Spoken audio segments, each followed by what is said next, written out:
Take 3. Today, Rinpoche continued his explanation of the final section of Lama Tsongkhapa's great treatise on the stages of the path to enlightenment, emphasizing the fact that the Middle Way Consequence school views all things as having no intrinsic nature, and that is what differs them from the Middle Way Autonomy school.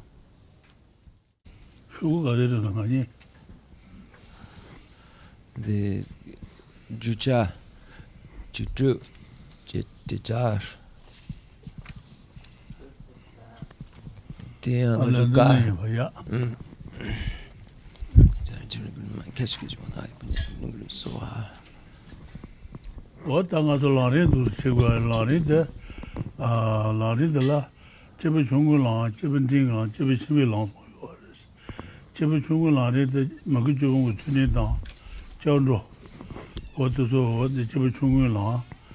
Tene Habasunda Chibundingila Tabalua Tene Shanjuji Sandang Shindula Zubatu Chibichimilan Telatin Sanje Watane Zamarba. Welcome everyone to the Chenrezig Center. Today, once again, we're looking at Lama Tsongkhapa's great treatise on the stage of the path to enlightenment. And if one were to divide all of Lord Buddha's teachings, one could do so by way of 3 categories, and that's what we see presented here. So the 3 categories are as follows. If one wishes to have rebirth in the higher realms, then the practice is going for refuge to the 3 jewels of the Buddha, the Dharma, and the Sangha, engaging in ethical behavior which abandons the 10 non-virtuous activities, and acknowledgement of any downfalls that one engages in. In dependence upon practicing these things, one is able to achieve rebirth in the higher realms of cyclic existence, and the gods and humans and so forth. So this category of teachings is called the teachings shared in common with beings of small capacity, and these teachings lead to higher realm rebirth. The next category of teachings are teachings shared in common with beings of medium capacity. These teachings are for beings who wish to achieve complete cessation of rebirth, wish to achieve nirvana. This practitioner engages in the 3 highest higher trainings. The highest higher training in ethics, concentration, and wisdom. In dependence upon these 3 highest higher trainings, he or she is able to achieve nirvana. The next category of teachings are the teachings for beings of great capacity. These teachings are for practitioners who wish to achieve complete Buddhahood. And these teachings of complete Buddhahood, this practitioner engages in all those practices mentioned, and then couples them with the mind that aspires to enlightenment, or the generation of bodhicitta, and then practices the 6 perfections. So in dependence upon these practices, he or she is able to achieve Buddhahood. So this is how one summarizes all of Lord Buddha's teachings into 3 categories. Tanduna Ombi Sheba Tata Yunga Iransela Deyan Lupa. Lupa Kaba. Deyan Lupa Kaba. Deyan Lupa Kaba. Gongya Mepsi. Deyan Loa Sumbe She Malua Kane Samayimba Gode Maluane Semi Seni Bishir Una Lulu Kain Yana Naba Yendu Nebi Mabula Naba Yendu Nama Sheshawa De Yide Angela Zudasu Yungabo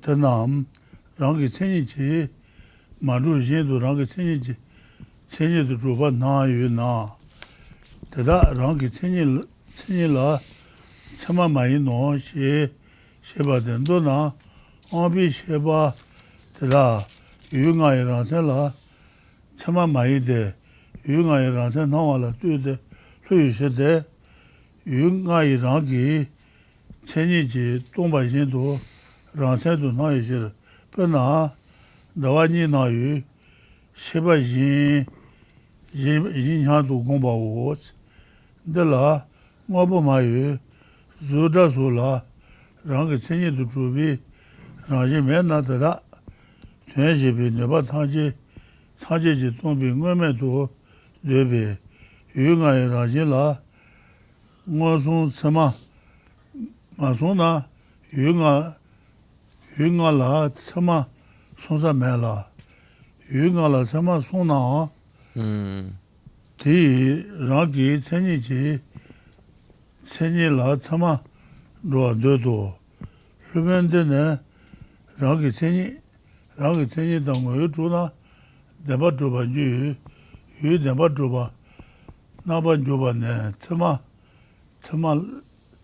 참말라 라셀라 참아송아 고장 유라 준바 예배 룰라 준바 예배 나번 줘봐 참말라 나번 주비 참말라 라게 생일라 참아 소모고데 이제비 레발레 지데비 통이 태고나니 통화 세와 리바온 마이데 데네 지데 코나레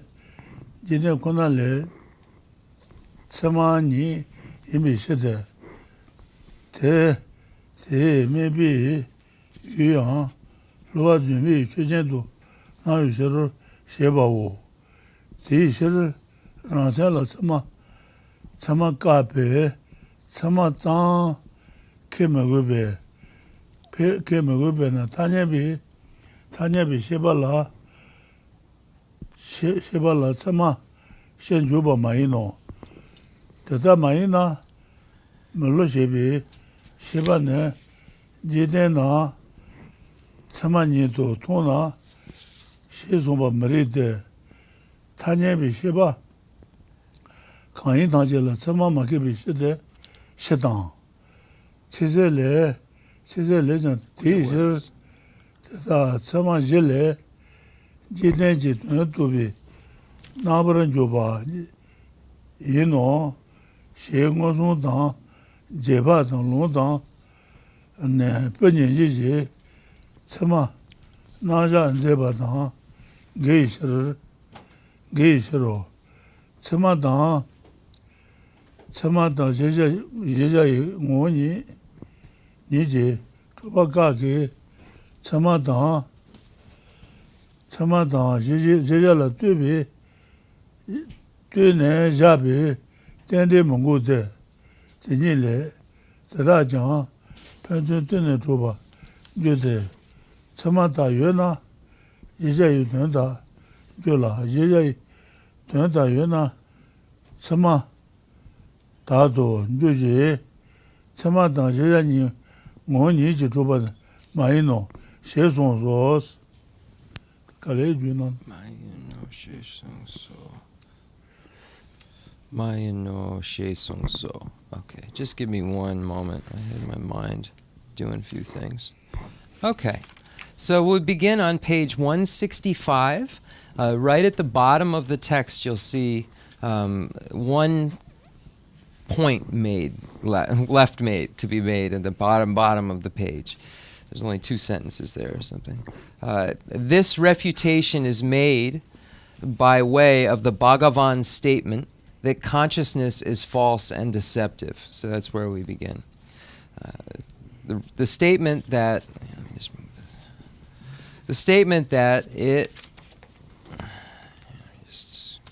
mark this here. Sorry, I'm doing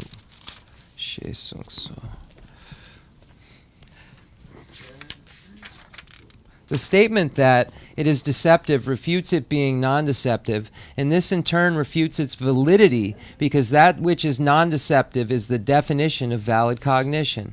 In what sense is it deceptive? As Chandrakirti puts it, it exists in one way but appears in another. This means that the 5 objects, forms, sounds, and so forth, are not established by way of their intrinsic character, but appear to the sensory consciousnesses as though they were. Therefore, those sensory consciousnesses are not valid with regard to the intrinsic character of their objects, because it's unfindable.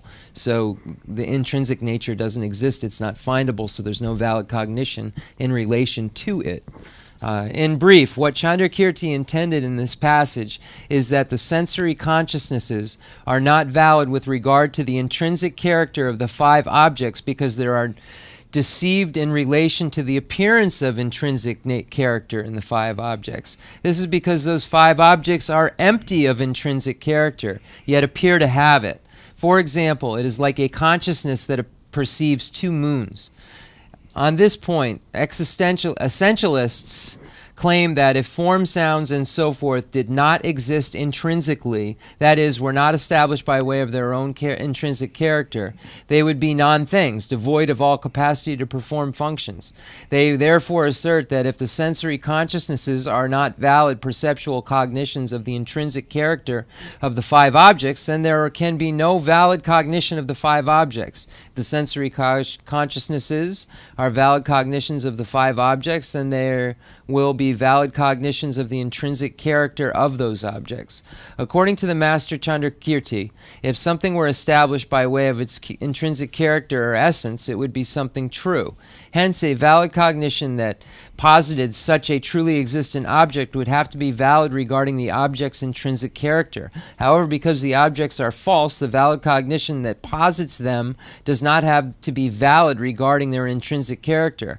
For Chandrakirti's commentary on the 400 stanzas says, so here it's stating that having a valid cognition of these objects doesn't mean that you're then having a valid cognition of the intrinsic nature of those objects, because the intrinsic nature is non-existent. It's empty of existence. So a valid cognition of an object doesn't mean you're having a valid cognition of its essence or its intrinsic nature. Hence, I'm going to reread this. According to the Master Chandrakirti, if something were established by way of intrinsic character or essence, it would be something true. Hence, a valid cognition that posited such a truly existent object would have to be valid regarding the object's intrinsic character. However, because the objects are false, the valid cognition that posits them does not have to be valid regarding their intrinsic character. For Chandrakirti's commentary on the 400 stanzas says, it is not reasonable that worldly perception should cancel perception of reality, because worldly perception is valid only for the world, and because the objects it observes have a false and deceptive quality. Therefore, since Chandrakirti is refuting the logician's position that sensory consciousnesses are valid regarding the intrinsic character of objects, he need not refute the position that they are simply valid cognitions. Consequently, Chandrakirti is not giving a general refutation of the position that there are valid cognitions among conventional consciousnesses. If he were, then it would not be reasonable for him to say, as the world sees it, a valid cognition is simply a non-deceptive consciousness, because he would have refuted the validity of every sort of conventional consciousness. Also, they would contradict Chandrakirti's clear words, where he presents direct inferential scriptural ontological valid cognitions, saying, we therefore posit that the world knows objects with 4 valid cognitions. Chandrakirti refutes essentially existent valid cognition of objects of comprehension. He does not refute valid cognitions and objects of comprehension that are contingently posited dependent arisings. That same text says, Chandrakirti's clear words, those are established through mutual dependence. When valid cognitions exist, then there are things that are objects of comprehension. When there are things that are objects of comprehension, there are valid cognitions. However, neither valid cognition nor objects of comprehension exist essentially. So they don't have intrinsic existence. The valid cognition doesn't have intrinsic existence, nor does the object that appears to have it. Dig Song Rinpoche. She Song So. Judun She Song So. Tama She Song So. Tama Yed She Song So.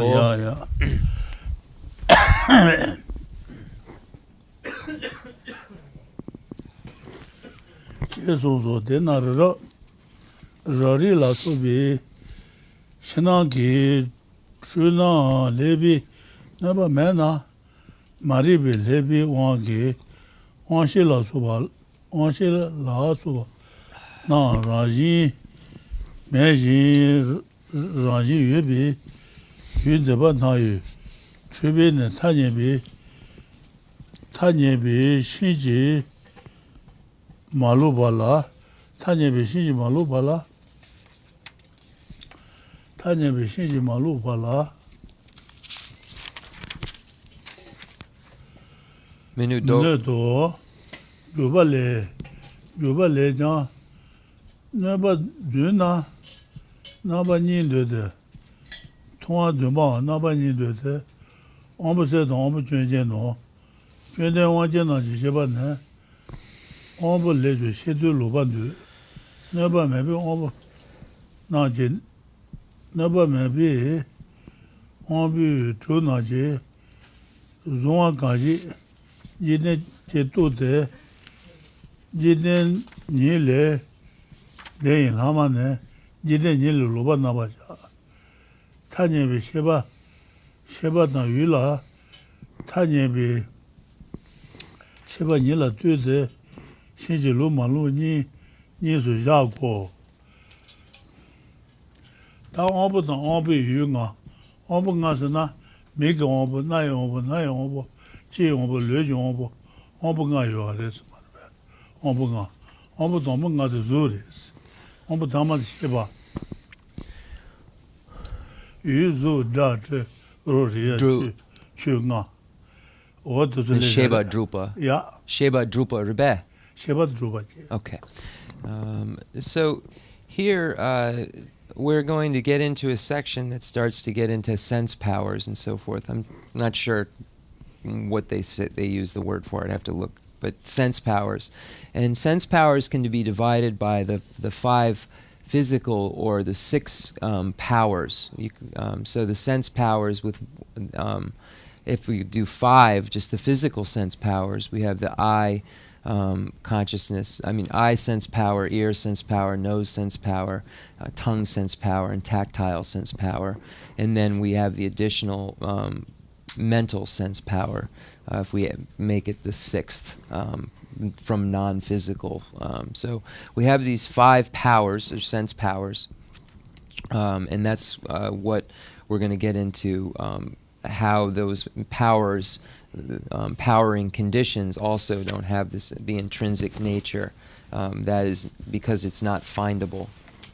Okay, Detsuko Rinpoche. Let me just figure out where we are exactly. Sheko Wamba.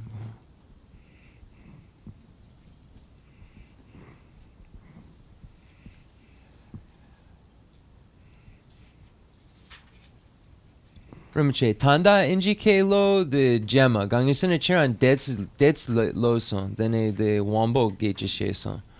The chiran san lo gari be. The chiran lo ronang. Ombula nebi nana yoba ne. Yudele tela rari na misir la soba na tandura. Tandura soba la soba na ne ombula nebi chen nana yoba yino. She somba taro. Shiru na yoba ne. Teni le tema dan chudan melon dan pola soba ne. Yobi trala soba na dan. Nyemi yuezi yudan tu chabar jen nyama joba la soba na ne ombula nebi jen shiru na yoba yede tedaki ombula nebi sheba nana yoba ta member zonye dan chacha dan pinjula soba zimbi jojoro Tejinto Minchu Kenla soba rado Jayu Hadan Penla soba Dajan Sheba Shawo Ije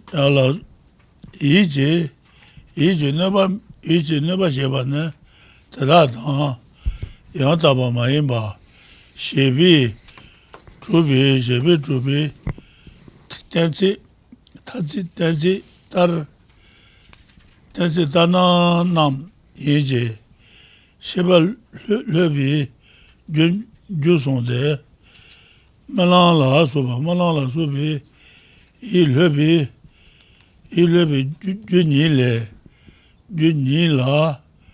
ni la soba ino tena maribi no tanji une chebatar tanedo memeje maribi lebi nebane de nebi jur mazongo kete onbi sheba ngabo suju jenji neba meba tada tanye do matuna tada la nayu rangi senyi tanye do yogula teyan leben de jeba mayino tena choban de gula tena sheba tada zudala soba tanye do nabra joba tsama matete tanye do zudala chuyishir shiro shena joba shate dela lumen le denje ne zuzula tanye do rangi senyi je joba nguyo yoba jeba yinde santambe kundala rangi senyi do chubi ngo mebe rangi chenye ngo ni meba doba nguba na kundala doji tanga taba nije taba shene ngo dan cheba do dobi dra tanga lola tanye do rangi chenye je ngo ni meba dona jiwangi ngobala goban deba jiwangi ngobala goba tabi shiro sheka ne jiwala tanye do rangi chenyi ji chuba ngo jeba selo tata yang raji nyanga bi shiro drama le dara kete zoshi shawa mayin la joba dan tsidu jobi kuntabi ngoni kanyinba tene me do shena ne ngobala goban deba yinde yila joba dan tsidu joba la goban debi shiro she zonjin ti reshe do shenenzi tuju jinde ne nenju shoba ta kuntabi rangi chenyi je ngoni meba nye je ngoni medo she sawa de kede zo she shawa ngoni dan chebra do yila joba naba doba tsido joba tanyen dobi ngoni kanyenba tani ngoni meba nye je ngoni medo shena ne kundu do yenje wangi ngobala goba deba yinbe murungwa tuande she datan le dubi shiwala tanya do chenye ngoni medo she dena kunde so sombi shiro tela chenye ngoni mejibi chenye ne rangi chenye dan rajin la senzambe te meba te kunta la doje jiwan rangi chenye jiwan te yuebe rajin yue la wenja jiwan le jeyu jen le jeyu ran le jeyu ngoni mebe meba she shawa she doba yino dodo gonde le jan se jen to shebe chwe tangje ngoni meba gomba jen to somba la lome kama la she le ne dode ngoni meba sonje gomba tembe omen long tiny the tower, road to temperature, maybe Kona, Junduba, Duba, she Jawan La, Tantaba Muni, Jutaba, Kunta Himbe, Temeba, Tanya to Jawan La, Rangasin Yube, Te Kunde Sawa, Omi Temba, Jede, Lumende, Tanya to Rangasin Jeba Yino, Jude to Pena, Drew the Tabala, Kuntaba Yela, Drew La, Yundu, Doazan Dawa. Rajin,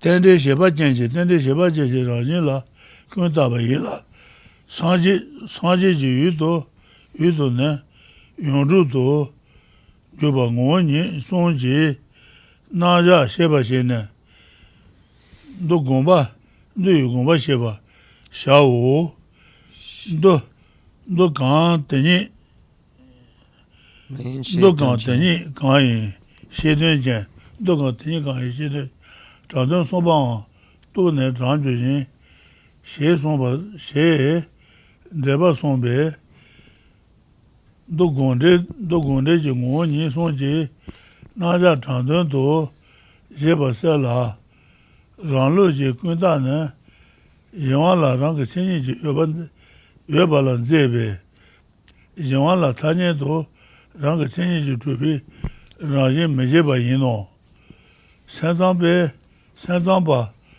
Naji Kunda Matuba Yawan, Sayoduni, Tseni Ngoni Meba, Mendebe, Tenila, Rangi Ngutubi, Tseni Itan, Rajin Dubane, Dodo Gonde La, Tu Temba Nala, T-shirt, Teni, Tantamba Trubandela, Lumen Sanji Jan, Lumen Dava Tane, Rangi Sinji, Trubingoni Yuna, Dema Truba Jela, Lumen Leden Jene, Jela Subine, Tazanji, Tantamba Truba, Munjua Sheba Yino, Kalejun. Shino. Jorwa Sheba Yino. Okay. Jeba Yino. Sheba Yino. Okay. Diksan. 6:21. Sheba Yino. Okay. I think we're good.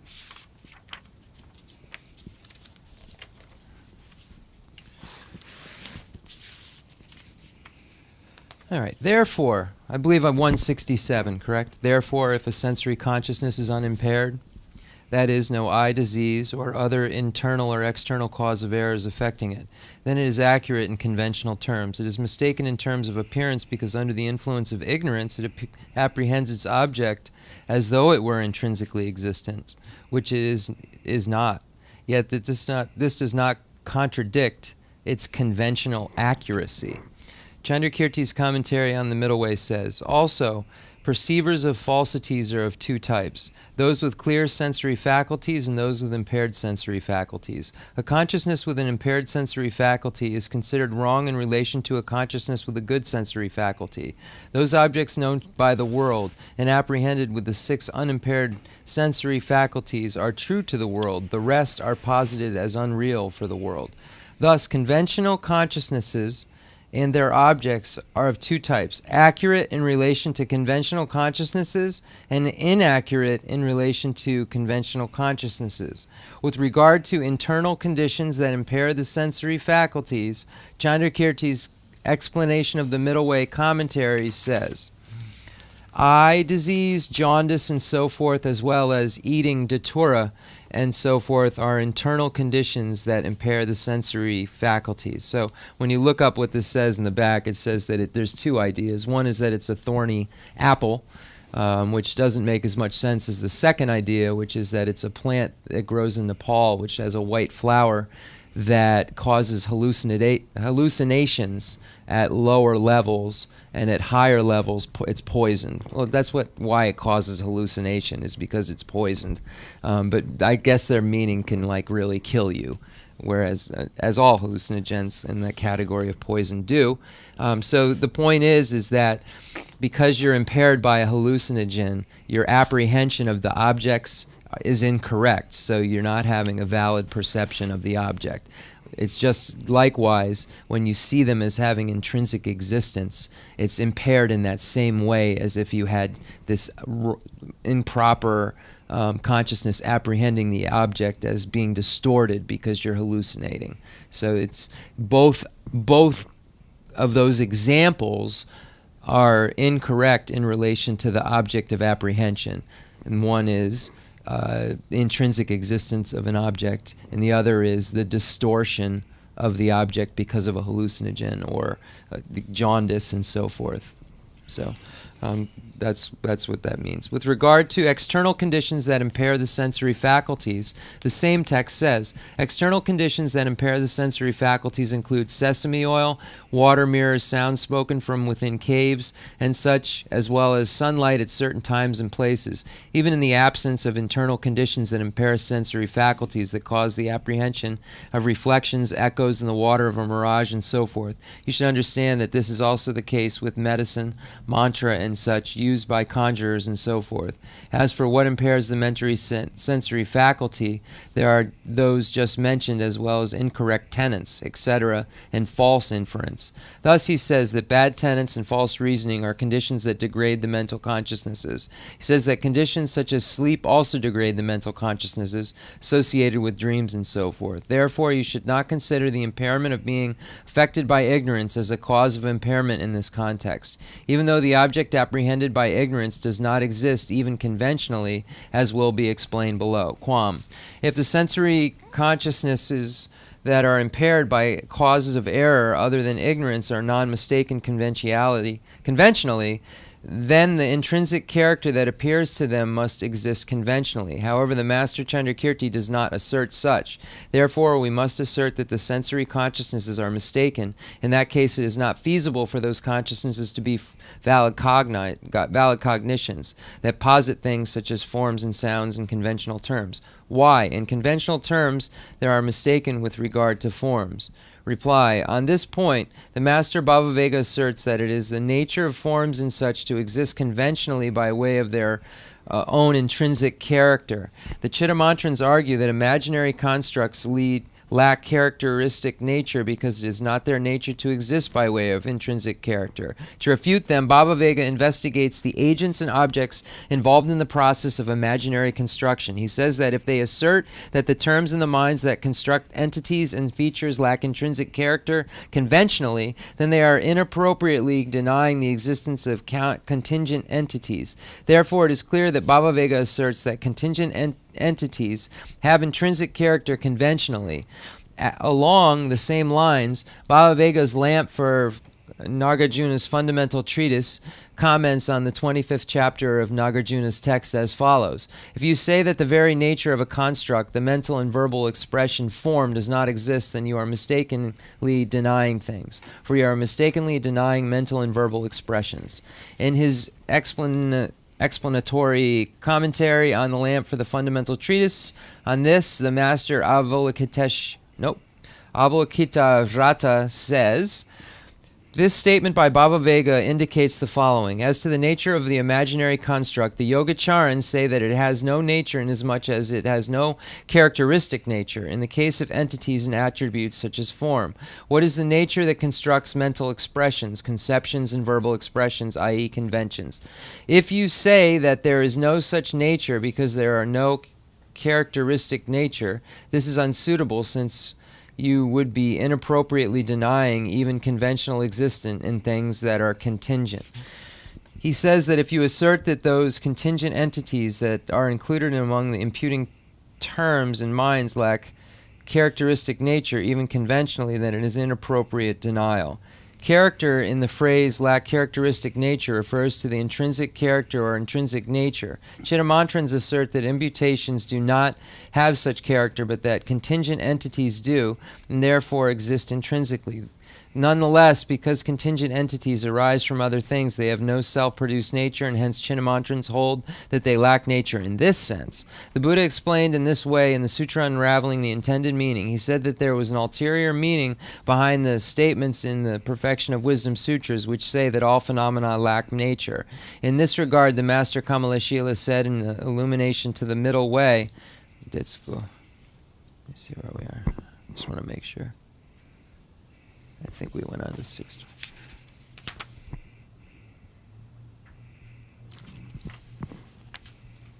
Yeah. By indicating the intended meanings of the three types of naturelessness, the Sutra Unraveling the Intended Meaning, teaches the middle way free from the two extremes. Consequently, the system it sets up is strictly definitive. Kamalashila's argument is that the Sutra Unraveling the Intended Meaning teaches the meaning of the middle way by showing that the ultimate nature that is superimposed upon contingent entities is an imaginary construct and is thus non-existent, while also teaching that contingent entities have intrinsic character conventionally, thus avoiding an inappropriate negation. Hence, the Master Kamalashila also asserts that objects have intrinsic character conventionally. So, let's go. The Rinpoche, Kamalashila, the Umaranjupa. Yes. So, and that's because Kamalashila was not a holder of the Madhyamika Prasangika view, the middle way consequence view. He was a middle way autonomy view, the Madhyamika Svatantrika. So that was the view that he held. So Chandrakirti's explanation of the middle way commentary says, and that's why it still says that they have still this little bit of grasping at things of having intrinsic character, because they say conventionally they do. Not ultimately, but they say conventionally there's this intrinsicness. And as a note, that's why they say that it takes the objectness, like carness, and the perceiver to name it as car, for it to come into being as a car. Whereas the consequence school says there's no ness over there. There's no carness there. There's just a naming of parts that come together. So that object doesn't have any essence, if you will. Whereas the autonomy school says, yes, it has an essence, but only conventionally. Prasangika says there's no essence anywhere, conventionally or ultimately. So just... you can read more into that with the tenets. They're very complicated, but that's really the kind of gist of it. Chandrakirti's explanation of the Middle Way commentary says, for example, a snake is an imaginary construct when conceived in relation to a rope, but is perfectly real when conceived in relation to an actual snake. Similarly, a nature is an imaginary construct when conceived with regard to contingent entities, which are dependently arisen fabrications. However, as the object of a Buddha, it is considered perfectly real. Understand the presentation of the three natures in this way, then explain that the Sutra Unraveling the Intended what the Sutra Unraveling the Intended Meaning means. He states this in the commentary on these lines from his commentary on the Middle Way. Any sutra that explains something that is not reality and sets forth the provisional should be understood as such and interpreted. Thus, it is obvious that he considers the Sutra Unraveling the Intended Meaning, presentation of the three natures, to be provisional. In his own system, the imaginary refers to the intrinsic existence of the contingent. Hence, Chandrakirti does not assert that contingent entities have intrinsic character or intrinsic nature, even conventionally. The Chittamantras, let me see where, Shena. I think that's exactly where we are. I just want to make sure.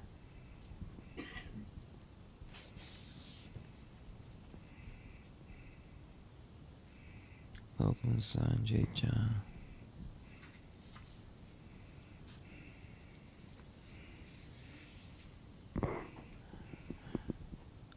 This good, isn't it? Lopam Dow.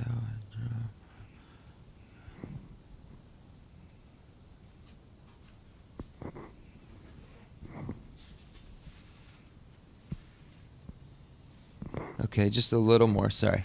The Chittamantrans accept the non-existence of characteristic nature only for imaginaries, but do not assert that with regard to the contingent and the perfectly real. Thus they assert that these two have essential character, intrinsic nature. It appears that this assertion is based mainly on the sutra unraveling the intended meaning. Because of this, they assert that the contingent and the perfectly real exist ultimately.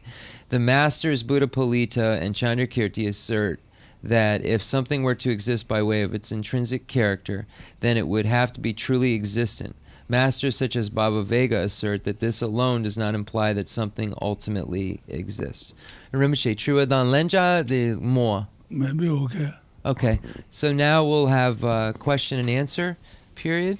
We'll mark that off 620. No, not for me in the Tibetan 621. And we are furthermore on 170. Let's see. Yeah, we just need the microphone and all that stuff. So.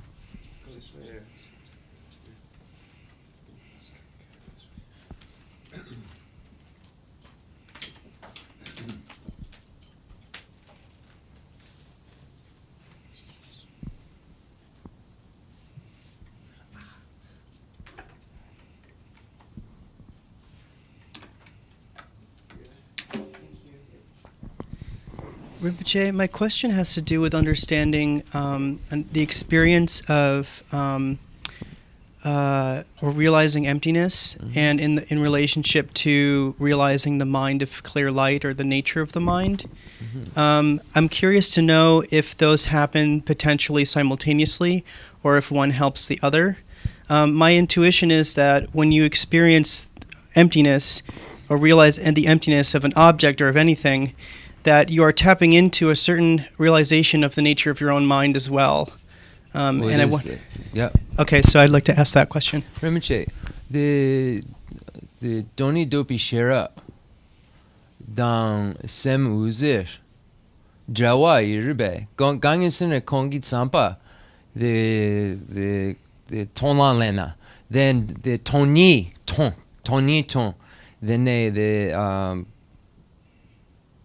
the dans the Usem Tong Chipa? Chiba rewo marata. Wese tongwa sheba tongwa la zagaro. Tonyi zaganda dazu soba lan tuyni chuba yeji. Ma tuyni rawa mewa. Te tongzuna tonyi tong la. Then Kongi Tsampa, the Toni dans Sem U, the Mikpa, the Chipa. Tonyi tang? The Sem Uze. Kongi Tsampa, the Sem Uze, the Tombani. Tombani lo je mar. Lesser. Tombani dabare. Wese ma dabare. So, just a few things. The mind of clear light, the realization of it, is a realization of a consciousness. Emptiness is permanent, whereas consciousness is impermanent. So you would say, Tomba ni dang semu gelwa. So those two are mutually exclusive. So the mind of clear light and emptiness are mutually exclusive. The mind of clear light is empty, so you would realize the emptiness of the mind of clear light, but the mind of clear light is not emptiness. That is not a statement you would say. So what emptiness is the realization of the collection, the comings together of an object that then has this collection coming together that then serves as an appropriate basis of designation for being named as this or that. So it serves as a basis of designation or a platform to be named. So that part of any object is its emptiness, is the fact that it's dependent and that it comes into being through a collection, which that is what its emptiness. It's empty of being singular, empty of not being dependent.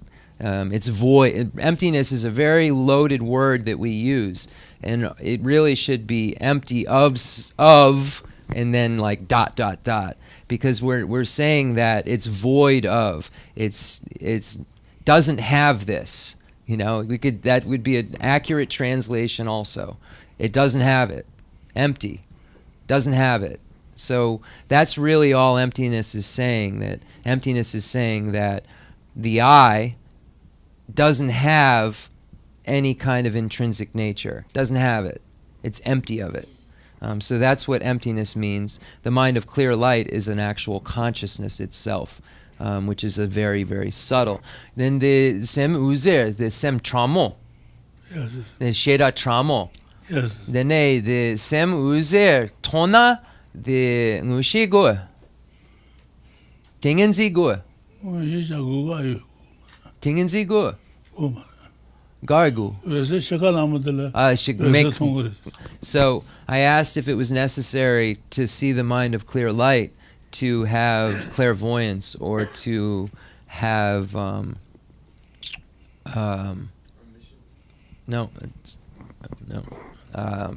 on. I asked if you have the mind of just give me 1 second. I just have to. I'm always thinking in two languages at the same time, so all it takes is a glitch and I lose it all. I'll come back to it. I'm sure I'll remember what it was. But that's the difference. The mind of clear light, this is what Rinpoche said, is a very, very extremely subtle consciousness, but it doesn't require you to have clairvoyance, and it doesn't require you to have seen emptiness or any of those things in order to perceive it, because everyone at the time of death has a momentary not realization of, but experience of the mind of clear light. Could I ask one more question? Sure. My other question has to do with understanding what the meaning of omniscience is. Mm-hmm. I wondered if it was omniscience means that you are perceiving all phenomena from your own perspective, or if you're perceiving all phenomena from all perspectives, like all beings, like in what they perceive as well, or if you're perceiving phenomena from all of existence, that your mind and all of existence are one thing. Could you It's ask all him? knowing. Your mind knows all of existence, so it's can perceive anything it wants. That's the meaning of omniscience. It just means that the Buddha's mind is no longer impeded in any way. The Buddha can know all phenomena. So the reason this is going to be a tricky answer is because you're asking if the Buddha simultaneously experiences everything everyone experiences, and that's not the case. He knows what you're experiencing, but isn't simultaneously experiencing it that way, because we're experiencing it incorrectly, and the Buddha only perceives it correctly. So the Buddha, Rinpoche, the Namchen, the Dondagarre, the Namchen, the Sanjay, the me kanga sheba yirbe, the Sanjay nga tona hakogudu dan konton hakogudu. This Sanjay sheba, the Namchen yin, yene selbo lagu, the kongit sampa, the tanda nga the zobo ton, the ducha ton, then the tanda Sanjay ducha ton, dang. 도자 연한도 산지 통으로스. Yine Sanjay nga tonaton. 통으로스. Yine the yeda the nakton. Then hla dutsiton. Then me chuton. Sanjay gariton. 산지 뒤도 통으로. Dutsiton. Then sum tongmare. This Sanjay yeda sheba tongmare. The triwa chikshin nge peke yapi yomare. Gangen sina chran lenja the nge sampa yomare. The kongit sampa the namchen yuna. Dene me kanga the luta dan. How do I say this? He's hearing it as understanding but not experiencing it. The ngo. The Sanjay dan nge sheba chipa. Sanjay Namchen, the chu dang uma dan drar, nge sheba dan Sanjay sheba chu dang uma dan drar. The kongi triwa. Kon sampa the nanchen yona sheba kanga hakogudu den sonsang the kanga tongudu the nge nga tondu de tondu kanga tondu de yomaru chudang uma yomaru be 말해. 성지 시바다 가주 시바 가가로. 성지 시바 당지 심바래. 나주 시바 상황 시금 못. then Sanjay sheba ngatsu sheba hakogudu 그래. hakogudu yene yimba yomare 이봐요. gutso yene yimba yomare kongit sampa yimba dandar kongit sampa namchen yuna nga tanda nga me gar tona ngeton 통음도 성지 정말 동거래. 나주 정말 통음도. okay so the Buddha does not see in a collective way through our eyes in any way, shape, or form. So there isn't an experience of the world through everyone's perspective. There's a knowing what that person's perspective is, an all-knowing nature, but there isn't a combining in any way of the consciousness. Like I asked, like, is it like a milk and water becoming, you pour them together and they become this one substance? And he said, no, it's nothing like that. It just means the Buddha no longer is impeded in knowing what anything is. And I said, so and the Buddha always sees, Rinpoche said, things beautifully. The Buddha doesn't see bad things. The Buddha can understand that you have non-virtue, so you're seeing bad things, but the Buddha doesn't see bad things because the Buddha doesn't have suffering. Seeing something bad is, in a subtle way, a form of suffering. Like seeing something unpleasant, seeing something you don't want to see. So the Buddha doesn't see. I asked Rinpoche if there's a hungry ghost sees pus and a human sees water, and the God sees nectar, what does the Buddha see? And Rinpoche said the Buddha sees nectar. But the Buddha knows that the hungry ghost sees pus and that the human sees water. But the Buddha sees nectar. So the Buddha only sees one. That's why it's a pure land. That's why it's only wonderful things that the Buddha sees, because the Buddha has no causes for suffering. So that's all. I know it sounds weird because you think, well, the Buddha has to see suffering in order to have compassion, in order for him to help, but it's different. When I say that suffering is, when I say that the Buddha can't see something that isn't pleasant, I mean like physical things. Like the Buddha doesn't see ugly. The Buddha doesn't see dirty. The Buddha only sees wonderful all the time. I just have a question. Is the realization of or experience. Hold on one second. Because everything that we see is guided by our karma. So everything that we see is jaded by our karma in some way. There's Buddhas in this room right now we can't see because we have this problem with our karma. So the Buddha doesn't have that any longer. So the Buddha only is able to experience things which are enjoyable, because there's no longer any cause for something that's not enjoyable to be perceived. You can debate what's enjoyable to one isn't enjoyable to another, but it's like pus or nectar, you know what I mean? Yeah. Go ahead. Is the realization of the mind of clear light a prerequisite to become a Buddha? Does that mean you've become a Buddha when you realize that subtle consciousness? Well, let's back it up. Rinpoche said everybody experiences the mind of clear light. Right. So, when you say realize, what do you mean? You know what I'm saying? Like no, because everybody's not a Buddha. Okay. So that just again, to become a Buddha, the 3 higher trainings of ethics, concentration, wisdom, realized emptiness, you burn away all that karma, and then then you're a Buddha. It doesn't mean that you no longer have the ingredients for wrong view. Right. You no longer have the ingredients for suffering. Right. So then your experience is happy, basically. Yeah. But it's the clear light thing, because I've heard that a lot.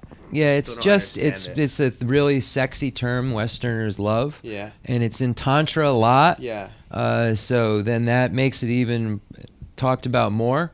And it's just a very, very subtle level of the mind that is the mind that's experienced at death. Oh, and sneezing. and there's a way to harness that clear light mind and abide in it, and then realize, because it's at such a subtle level now, and this is why it's not really explained, because it's an experience, but it's at such a very subtle level. If you're realized, you can use that time when your mind is at that clear light level to become enlightened. You can use it to, you see the emptiness of it, and then you can abide in its emptiness. Now that's something. Abiding in the emptiness of the clear light, that is something. But just clear light isn't something. Clear light is something everyone sees. Abiding in the emptiness of the clear light is another story. Okay. The Rinpoche, the Sanjay Guna, the Tonlan, the Solan, Julan, Tonlan, the Rimbo, the Sem Utun Gugdue. Use Tongue. Yine the Garshene Sem Uze, the Ngadang, the Mambo Geche Shegudu. Gangin Sena, the Inji Mambo, Sem Uze, Sheda Gabodu. The Triwa Mambodu, Gangin Sena, the Ngatsu Becha, the Nga Becha, the Juk Becha, the Sem Uze, Mambo Geche Shegudu, the Ngatsu, the Sem U Tomba Shena, then the Jupo Sanje Drogutudu. Nik donda garshene Rinpoche. Gangisene nga shira hakogomare. That's hakodu. Then sem uzer garshene konsul shira gabudu. Wese sentient trawa. Trawa de wese roda. Shika Lama de ne wese de unes. Na galamba, nido nalamba. Then what tal wese. Na tongji, manhanji de wese sentient. Dene the do sheda Chenmo yuna gomja tudu semu gonja ngapa. Okay, so what it is, and just how do I explain this in simple? Huh? Okay, so at the time of death, there is the ascension and descension of the energy drops that meet at the center here. And then there's mind of clear light, and then death, complete death. So the mind of clear light, and then the consciousness goes to the intermediate state. So someone who is highly realized can harness that extremely subtle consciousness of clear light and utilize that stage just before death to experience things from a tantric perspective. So I asked Rinpoche, why is this expressed so much? Why is the mind of clear light talked about so much? And it's because it's a stage in the process of death, and Tantra is always mirroring death stages. I mean, you look at most Tantras, they're mirroring in some way or shape or form the process of the dissolution of the elements and everything. So yeah, it's able to be harnessed in some way, and it's very powerful if you're at a certain stage. Excellent. And I apologize for my ignorance, because I don't know that much about it. I started studying a lot about it for about 6 to 8 months on Highest Yoga Tantra, and I just realized I wasn't even a Buddhist yet, so it didn't really make sense.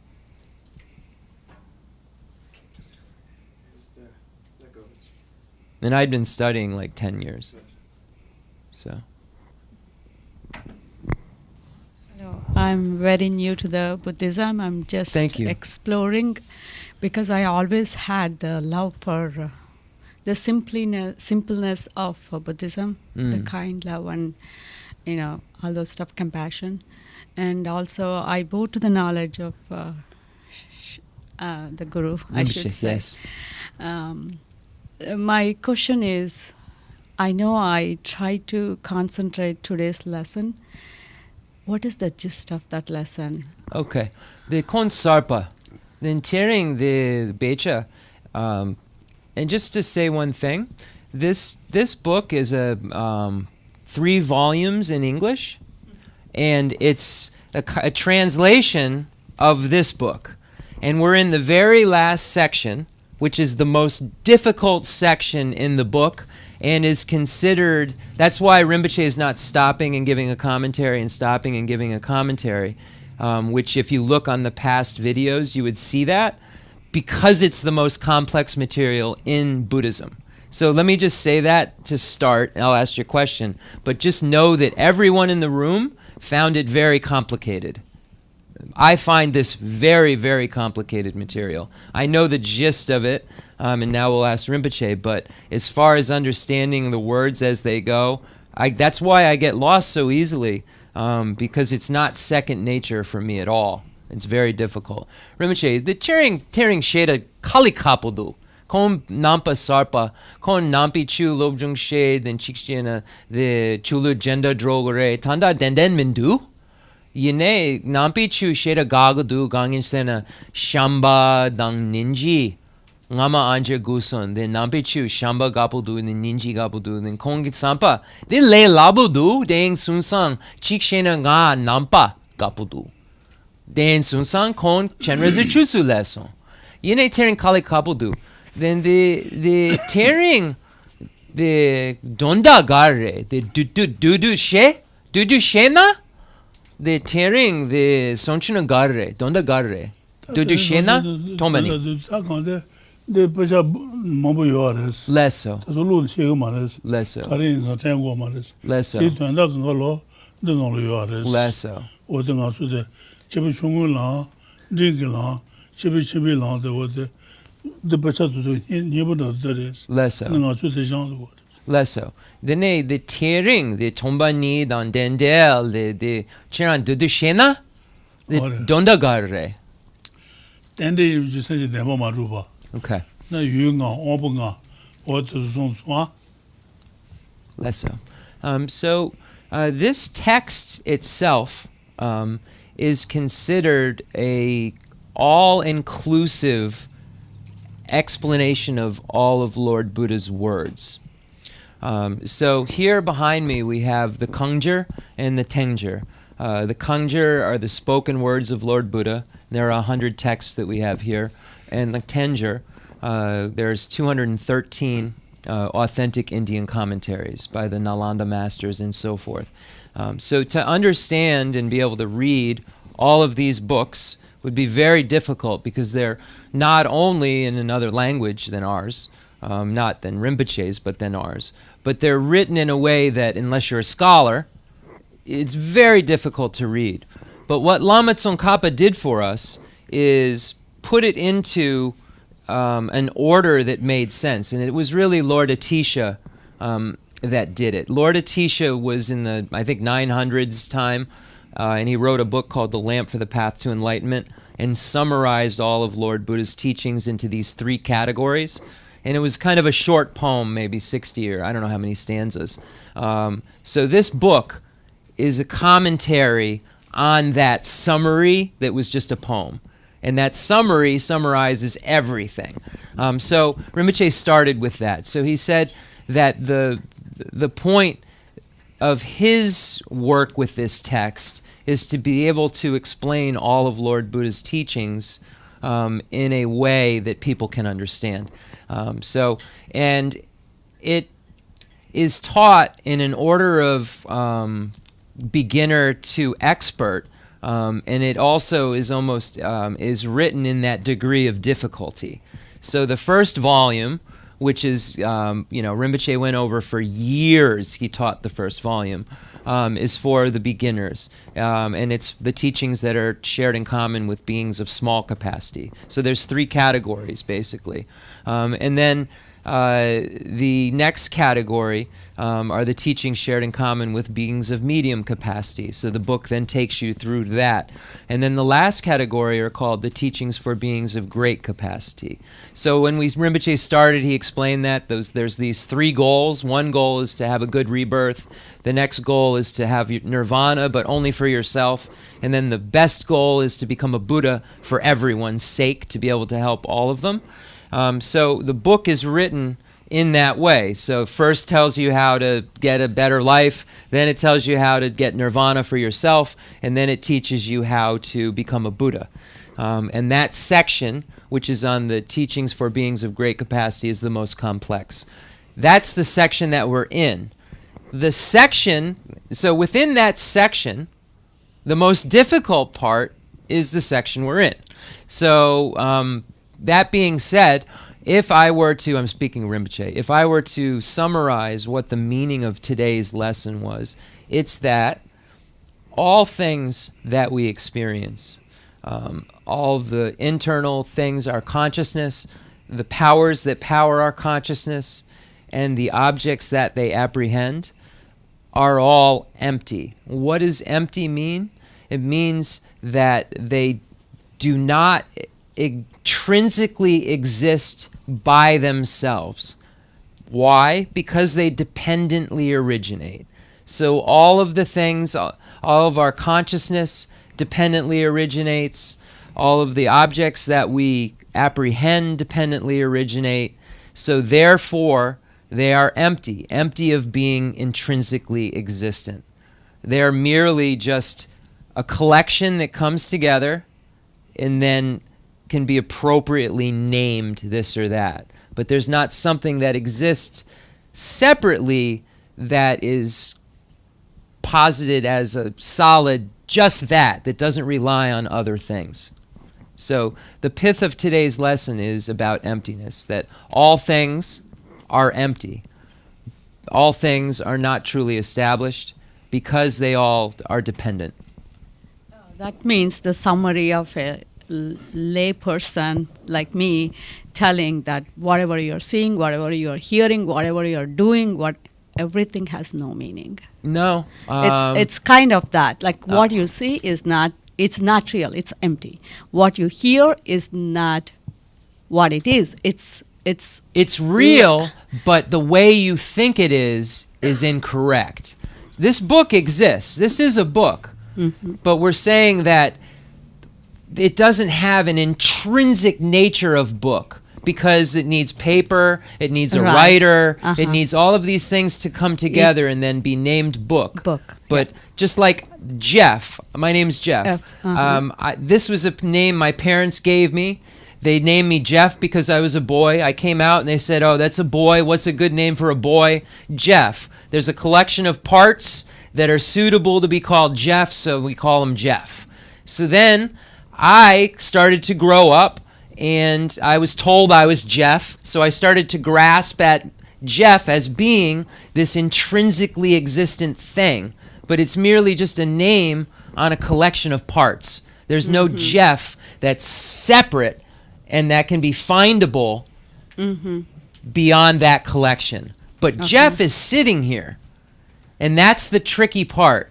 That's the part of emptiness that you have to get, because Buddha never said things don't exist. Buddha said they don't exist the way you think they exist. What you perceive. Exactly. That's what the existence you see. Exactly.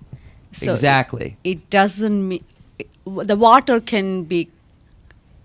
Well, for example, just an example I'm saying. You call this book because you named it as a book. Right. But this could have been something else if you would have called something else. It's true. You could use this as a stand to put a picture on. And now it's a stand. Okay. I got the essence. The essence is what you perceive project in your mind. Yes. That's what it projects, but actually it may not be completely true. Yes. But it appears to be true. Yes. Because that's what you called. Yes, and you grasp at it. And one example that makes easy for me, for instance, a brand new, let's say a Chevrolet, I would think is a very, very nice car. But somebody who's rich would think it's a piece of junk. Right. It's neither. It can't be. It's just a collection of parts that we're saying is this or that. And someone could push it over a coconut and break a coconut, and now it's a coconut crusher. For them. What is it? None of that. It's a collection of parts that suitably can be named as this or that. And usually the suitability is in worldly cognition. What do we all agree this is called? Like when you study valid cognition, if the world says we call that, then that's suitable to be called that. And then there's a debate. What if you name your dog a lion? Is your dog suitable to be lion? It's not a lion. Anyway, think about it. Like my dog's names are Goddess and Protector and Milarepa, Medicine Buddha. So who knows? Maybe they are. Just if I understand correctly, on the Prasangika Madhyamaka view, there's sort of characters don't exist even conventionally, and that sort of distinguishes it from other tenet systems. Yeah, the Middle Way Autonomy School believes that there is an intrinsic existence conventionally of items, and that's why you can call them things.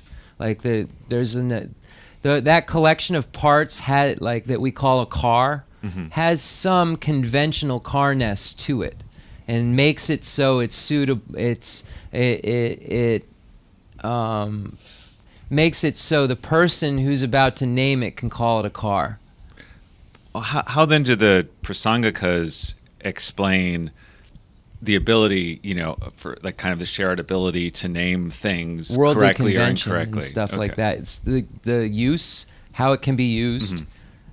You know what I mean? Like more of like just a naming it based on what would be a good name for it, and not saying that it has that ness to it, because we go back to naming it a coconut crusher or a car.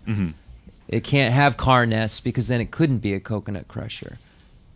So even, when there's a discussion of like... It's very subtle. I'm not trying to be like, ha, ha, ha. This is a very subtle point. Rinpoche, the Ranjupa dang tenjor, dawa, the shera tramo, the chapa gare, that's tramo do. Gangin sena, the Ranjupa, tsampa, the gunzo, the ransen, gunzopi. Ranjupa sena the ngasa yoro.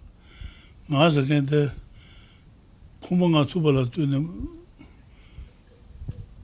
rangu wene rudiwares. Rangu. Tanju yu kumanga tsubala tuine tazang duwares. Ranjupa tazang mayeba rangu wene duwares. Chabateres. Yine the rang and the drupa, the gunzu demba. Dundan demba yomare. The ranjupa, the gunzu round the drupa. Gunzopi round the drupa. Gunzu to round the drupa. Takandeko round the drupa is low. Round when the yaba. Round when the drupa. So the autonomists still assert that there is an intrinsic nature, an established intrinsic nature that is combined with the nominal designation, whereas the Prasangika states there's just this name.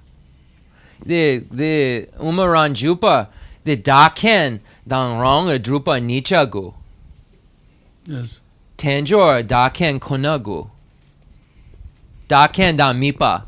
Yine the Mingi Daken, the Mingi tazang duwa. Kuna. Okay, so the Middle Way Consequence School says it's merely a nominal designation on a collection of parts, suitable to be named this or that. The Autonomy School says that there is a name that's given, but there's a dependence between the two. There's an interdependence going on between the namer and naming something that has what you're naming its ness to it. So it's saying that the namer and the thing have to bring it into being. So the Autonomy School is saying that that there is an intrinsic nature of car in that car of some sort that, in a conventional sense, when you go to name it, allows you to name it that. It seems like when you say subtle, like not subtle, suitable, that's almost like intrinsic nature and suitable is different. Yeah, intrinsic nature and suitable is different. Think about it. Think about those two words right now, and not about what we're talking about. Suitable could be, or intrinsic nature. Yeah, intrinsic nature makes it so solid and immovable that it has to be this or that.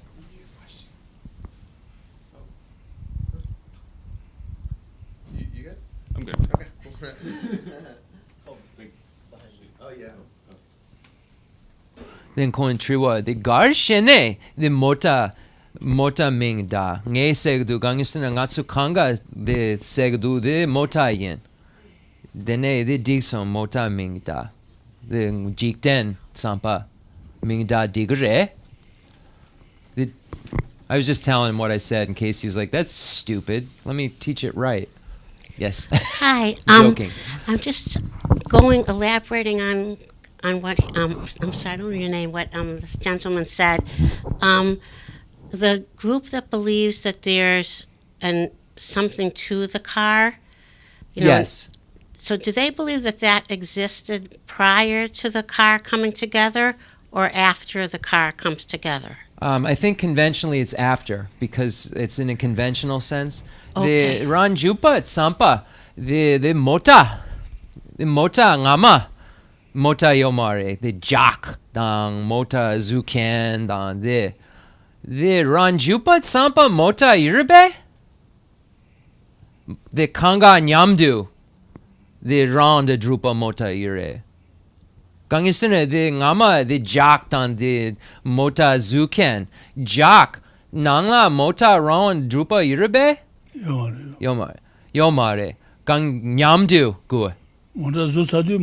Okay, so it required. I asked him if the piece of metal that started when they were building the car has carness in it, according to the autonomy school, and he said no. He said that there's carness once the collection comes together, but it isn't before, according to the autonomy school.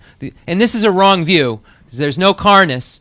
But according to the autonomy school, it doesn't start having it that it's intrinsic establishment is what Rinpoche keeps saying. Intrinsic establishment. It doesn't have intrinsic establishment until it's together as a car. Yeah. According to Ranjupa, middle way autonomy.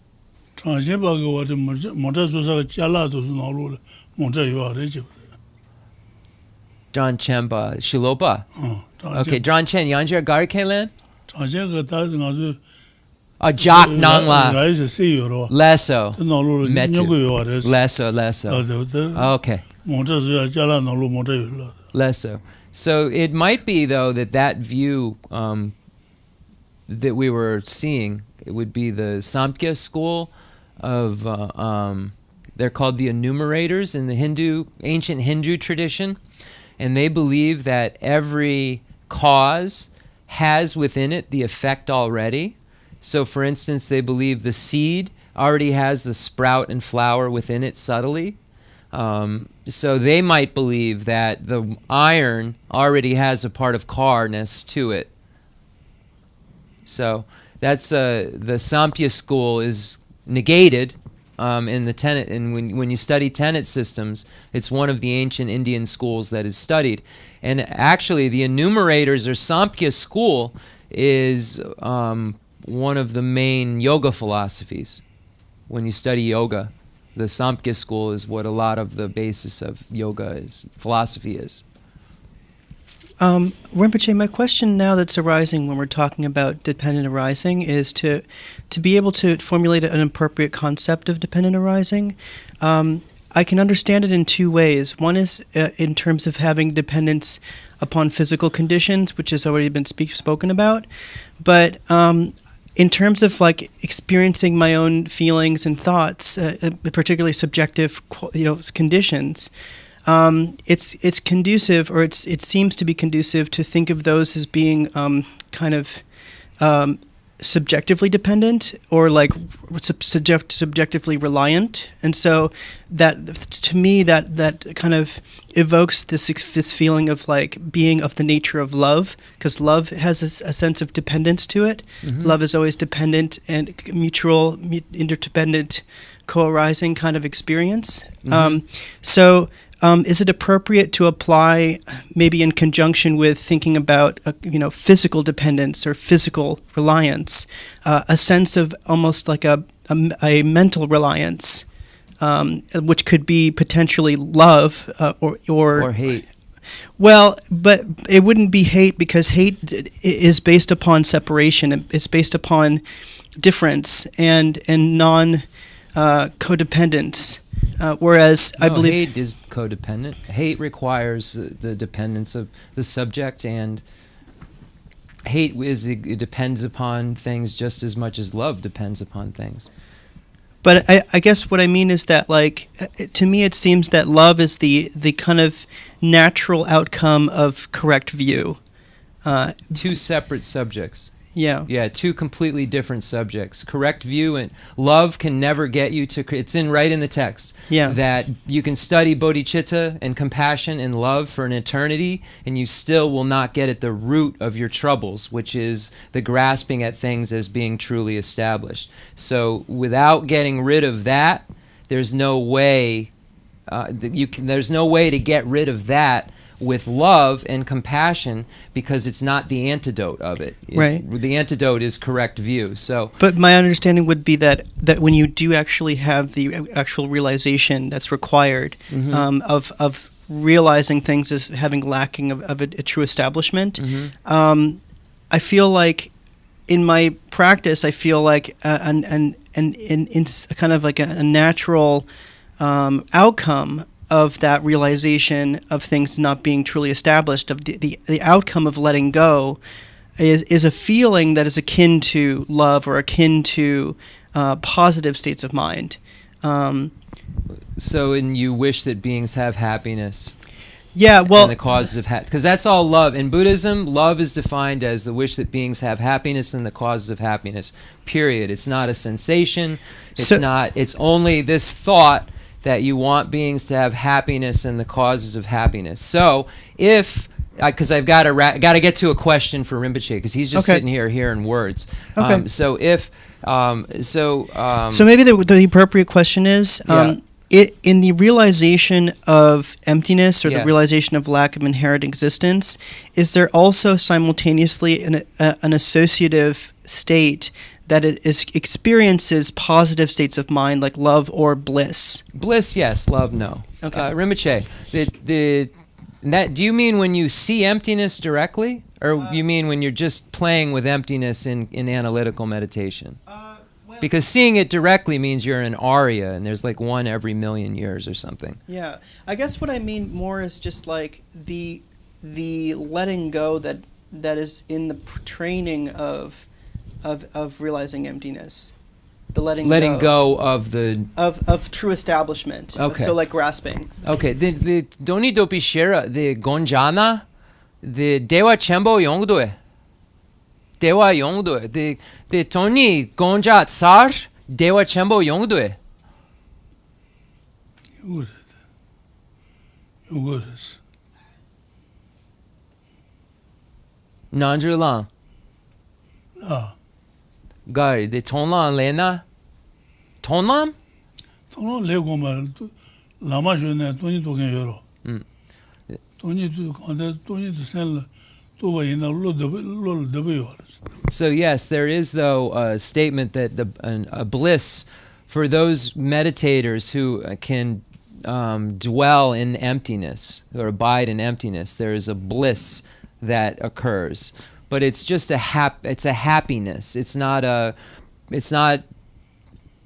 doesn't have a motivation. Okay. You know what I mean? It doesn't have a purpose. It's just a feeling.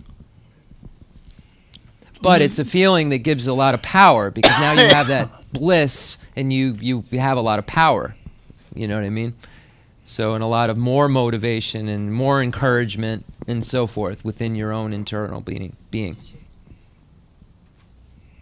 All right, are we good? One more, and then that's it. It's great. Everybody has a lot of questions.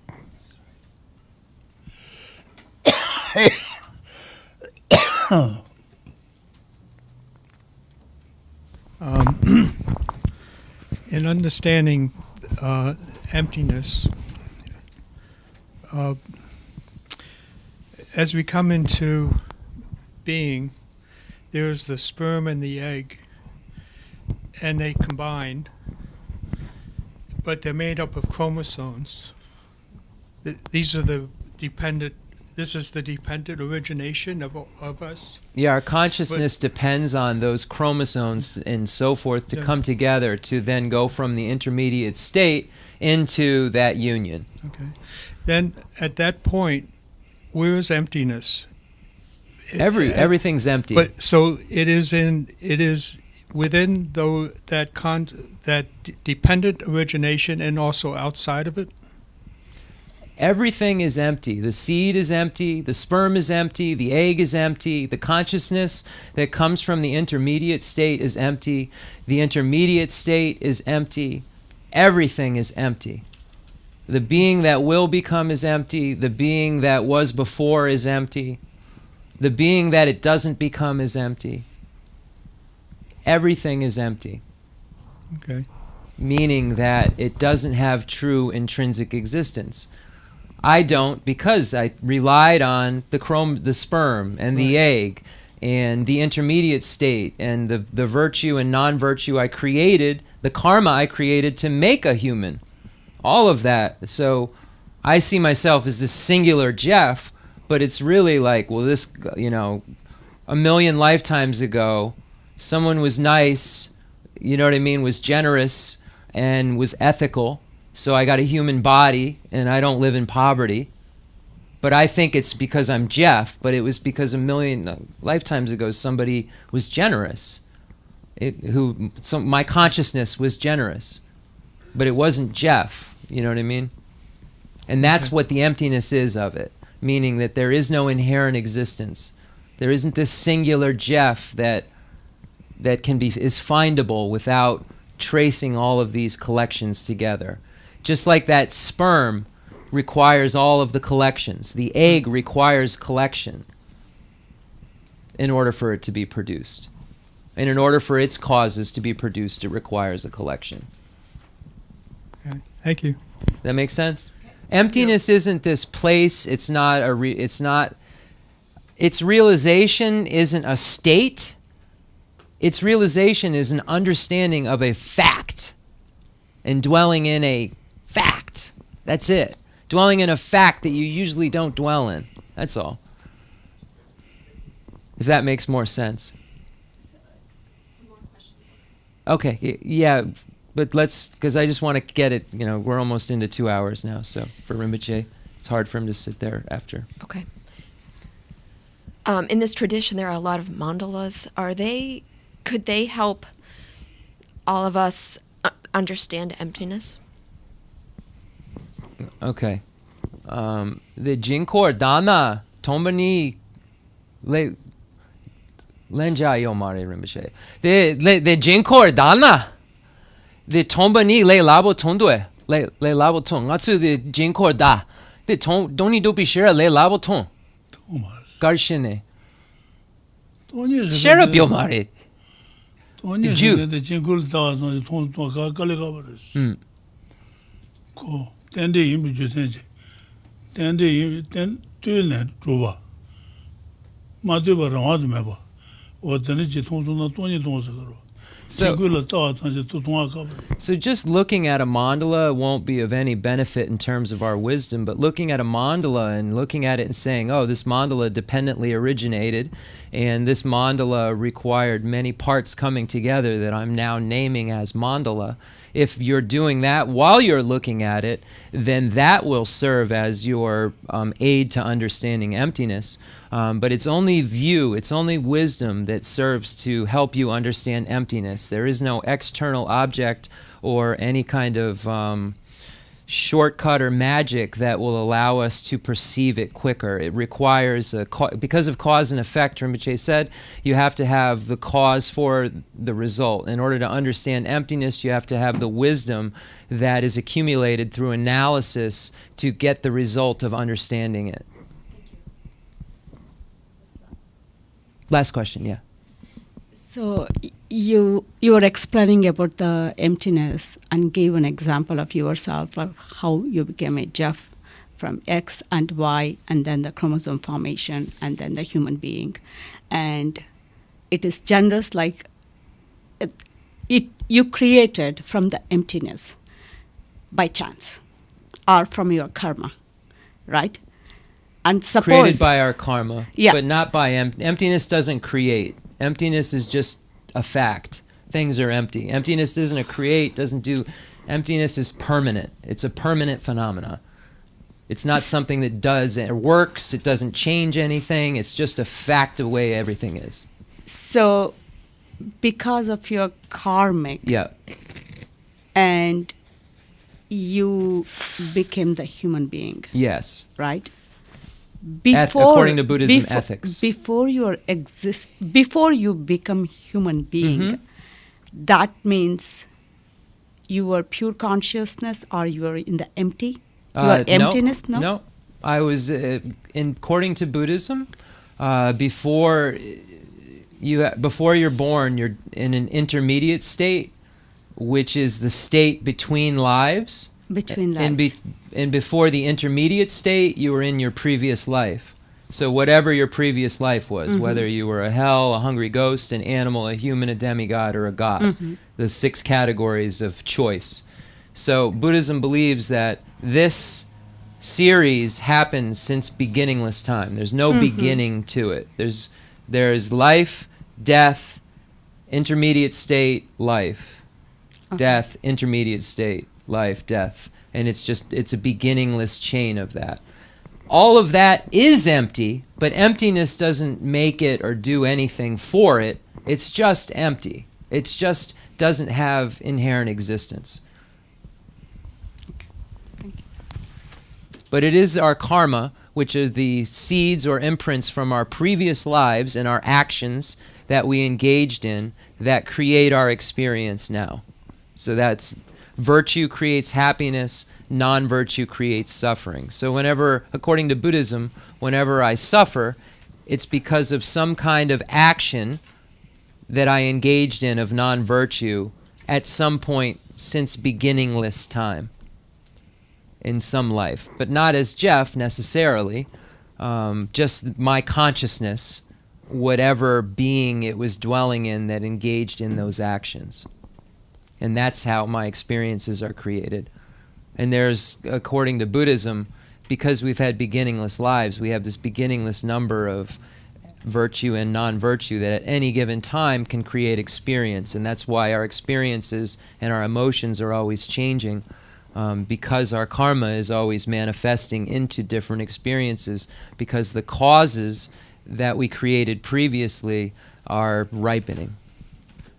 And then being extinguished, and ripening, then being extinguished. Okay, so concluding mandal offering and dedication prayer. The Rinpoche, Khensur Triwa Mambo, the Arila, Inji, Sampa, Tomba ni, Sacha, Chikshena Tomba ni, Hla Dan Drapodu. Yene gangesine Khensur Chugudu. Dene nga the selposha, that's selposhasan. The fundamental ground is scented with incense and strewn with flowers, adorned with Mount Meru, the 4 continents, the sun and the moon. I imagine this as a Buddha land and offer it. May all sentient beings enjoy this pure realm. I dedicate whatever virtues I have collected for the benefit of the teachings and of all sentient beings, and in particular for the essential teachings of Venerable Losang Drapa to shine forever. I send forth this jeweled mandala to you, precious Guru.